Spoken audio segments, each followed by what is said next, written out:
put on, Do I need the headphones or no?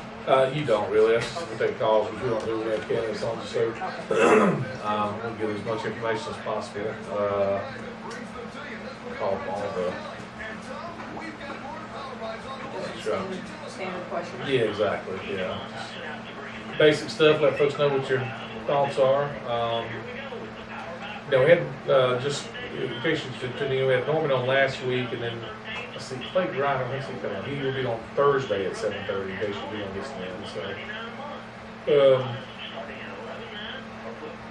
and I'm not sure how to gauge it. I know I was looking at early vote totals. I think 182 yesterday. I saw it with Lee County. I know it's smaller than us, but they said, "Oh, we're elated. We had 31 people vote today." I thought, "Wow, that sounds pretty good. Then we're doing pretty good." So.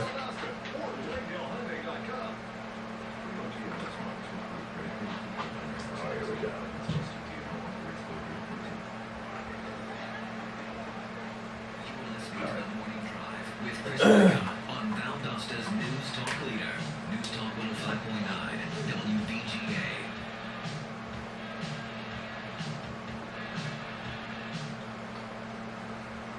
All right, back on the morning drive on this Tuesday morning, brought to you by the good folks at Southern Vein and Laser Center and Valdosta Toyota.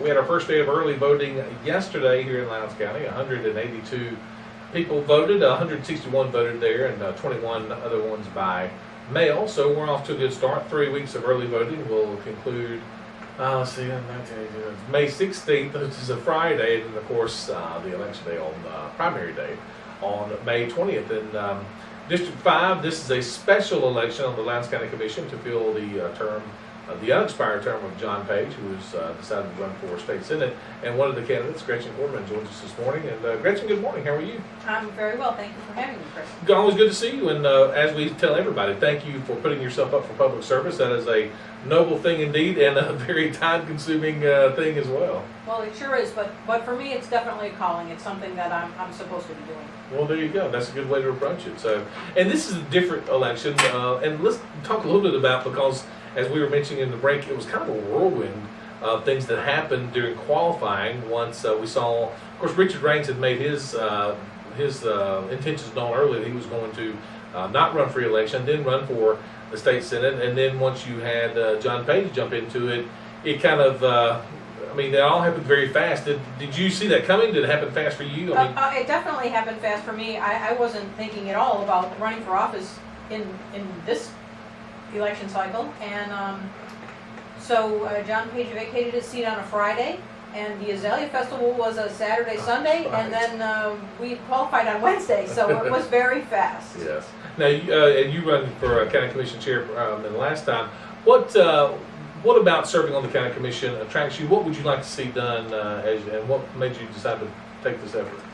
Well, what made me decide to run this time was this is an opportunity I never thought that I would have. I'd never considered running for this seat. It runs on the same term as the chairman's, and that's the seat I ran for last time. So when this came open, it was an opportunity that I could have for service that I didn't think I would have. So that's why I'm running. Gotcha. Now, and by the way, you do serve on the zoning board. I do currently serve on the zoning board of appeals. I'm serving my second 3-year term. Gotcha. And that's an appointed commission. That's a deciding body. And what we do there is we decide people who need variances on their property or for any reason, whether it's the size of a sign or how close your shed is to the property line. That's what we decide there. And those things often come with a recommendation of the zoning board to the county commission. Oh no, we are a deciding body. Oh, I'm sorry, I take that back. The planning commission is a recommending body, but the zoning board of appeals is a deciding body. So what we decide is what happens. Gotcha. I'm glad you made that point. But those are the kinds of things that do come before the county commission. So did that give you a lot of insight into the inner workings of the commission? Well, what has given me inner workings of the commission is having gone to the last 5 years worth of meetings. How many of you missed that 5 years? Not many. Probably a half a dozen. I don't miss very often. Yeah. Once in a while I'm out of town visiting my children or something, but right. Mostly I'm here and mostly I'm videoing. And mostly I'm making those available for other people to see, because I think that transparent government is very important, and that people would have a lot more confidence in the government if they understood it and they could see it happening.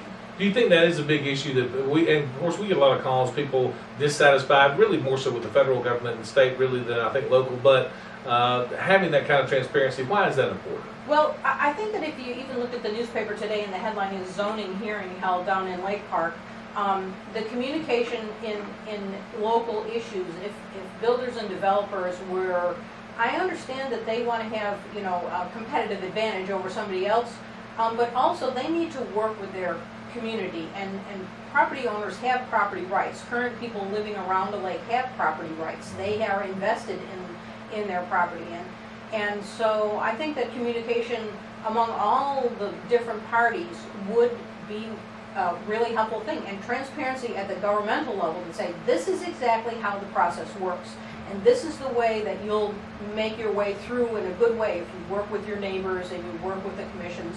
I think that it could be improved. And because by and large you go to a lot of the meetings, but they don't get a great deal of attendance at these meetings. Oh no, they don't. Yes, very poor. And again, putting these on the internet, or how would you? Well, they could be put on the internet, they could be live streamed. I happened to be on Thursday evening at a place where I wanted to go to the Valdosta City Council, but I couldn't, and I thought, oh, well, if it was live streamed, I could just watch it here where I am, but Right. It's not. And so that's something you'd like to see done if you were elected? I definitely would. Gotcha. Tell folks about your background. I don't think a lot of people know you, but tell folks what you have done professionally. Okay, well, I worked for about 20 years at the University at Buffalo. I'm originally from the Western New York, Niagara Falls area. And then I had a technology startup company with my husband in Austin, Texas.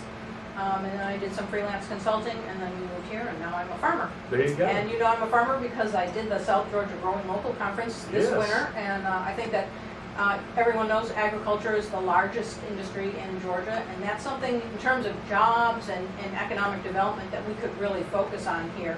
Either doing local processing of foods, or doing more growing, or really focusing on what we already do well. And that seems that the awareness of that seems to have grown in the last few years. I think it's evidenced. Well, I think it's evidenced by you had pretty good turnout from the South Georgia Growing Conference. We did have good turnout, and there's a lot of interest, and there's starting to be local food groups, and so I think that's a place where we can grow our economy and get more jobs. We were talking earlier with a caller asking about the Georgia Growing Program, and that's been a big hit because I think people really do want to know that what they're buying is grown by Georgia farmers. Well, and the other thing is, when we spend our money locally with local farmers and with local businesses, this stays in the local community. It doesn't go to a bank in Savannah and disappear from our community.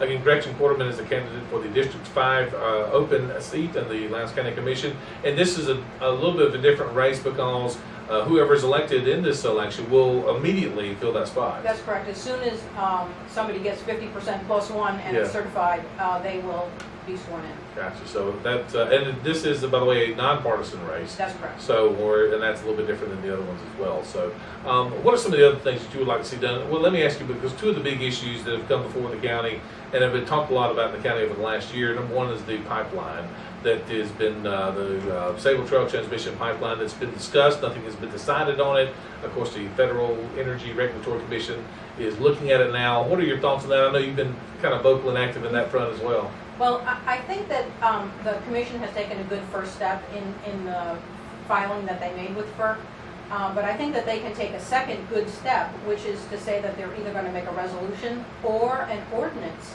and an ordinance would then be applied to any pipeline that came to our community to say in terms of how much insurance would the carrier have to have, because what typically happens is there's a shell company, and then that company declares bankruptcy, and the local government is, if there's a disaster, has to bear the cost of that. So they could make requirements in terms of insurance, in terms of depth, in terms of how far it has to be from people's homes. Right now it's slated to be within, you know, a few feet of people's homes, and that's just not safe. And have those requirements been made in other counties? Am I correct on that? Colquitt County made a resolution, but no one has made an ordinance yet. The other thing that we could do as a region, I mean, this does traverse a large part of South Georgia. The counties could work together and say, we're all going to do the same thing. We're all going to work together. And when we do work together, we're stronger. Yeah, absolutely. Now, and you, again, have been involved in this. Has there been talk among other counties, of doing something like that? That I don't know. Yeah, well, that sounds like a good idea that they haven't been on the same page, because it is a regional issue, as that pipeline down in Brooks County, Conkling County, Doherty County, among others here in the South Georgia area, as well as Lowndes County. So, Yeah. what are some of the other issues that you feel like are important to the voters? I know you've been out campaigning a lot. What are you hearing from folks in your district? Well, things that are important to people are they want to know that the money is well spent. Lots of people say, I want to be taxed less. And then when we talk about it, actually what they want to know is how are my tax dollars spent? And are they spent wisely? And, you know, I said, well, what would you cut? Well, that they don't know because we don't know how the money is spent. So, you know, having that transparency, then we can be assured that good stewardship is happening. Gotcha. So, and then, you know, nobody likes to pay a lot of taxes, obviously.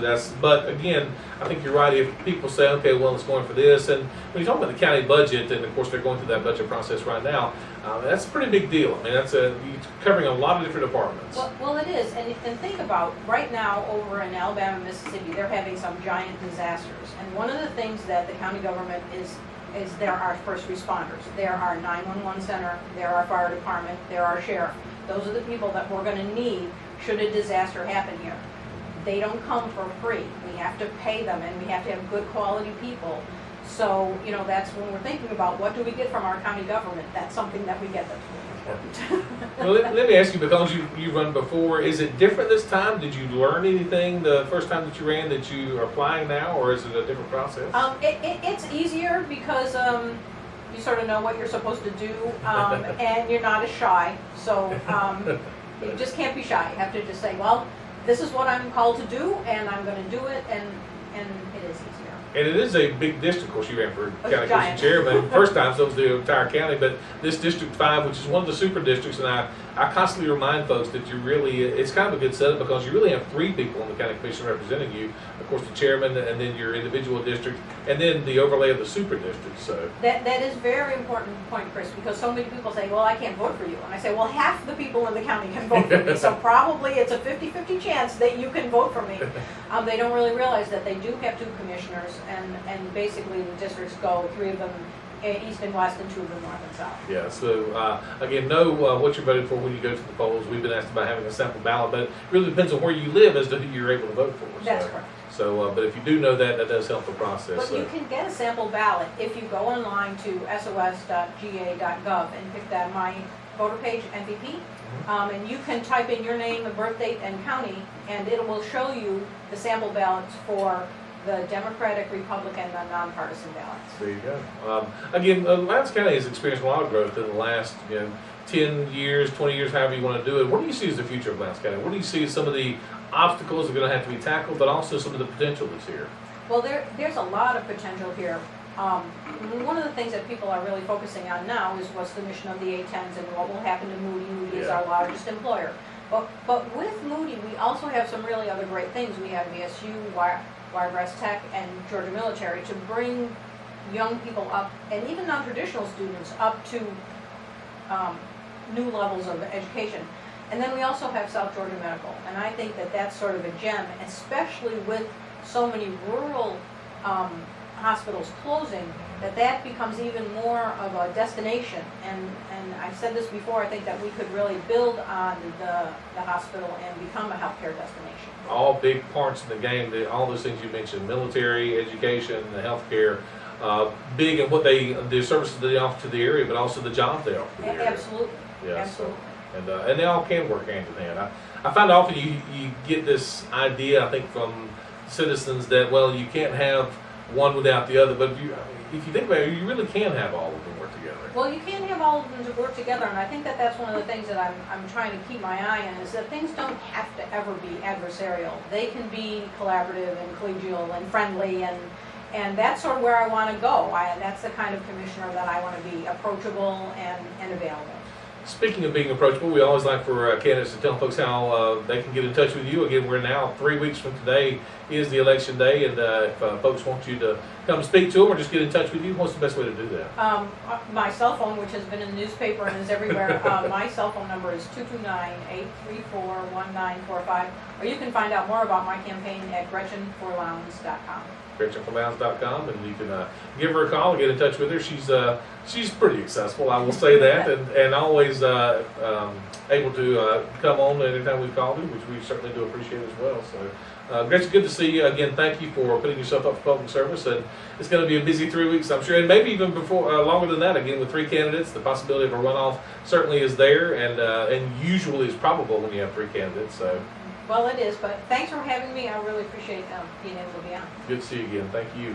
We're going to take a break and come right back. Educators, if you have an educator in your family, the folks from Bush Wealth Management are going to be here next hour to give you some common questions they get involving educators and retirement, which is, I think, of interest. So we'll welcome Kent Patrick and Greg Bright from Bush Wealth Management coming up during the 8 o'clock hour. Also, Sonny Schroyer is going to be here. He is Dancing with the Stars, South Georgia edition, to raise awareness and money for the Alzheimer's Association. He'll be here next hour as well. We got more of the morning drive coming up right after this.